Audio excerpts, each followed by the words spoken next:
How to fix Facebook feed not loading.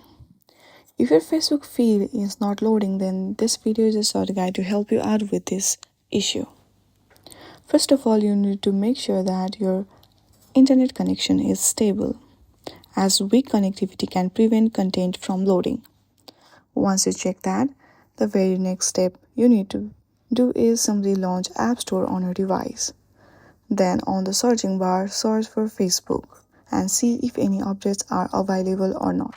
If you see any updates, then do update your application as soon as possible.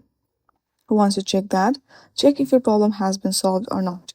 If your problem is still there, then launch your settings. There you'll see general, simply tap on it.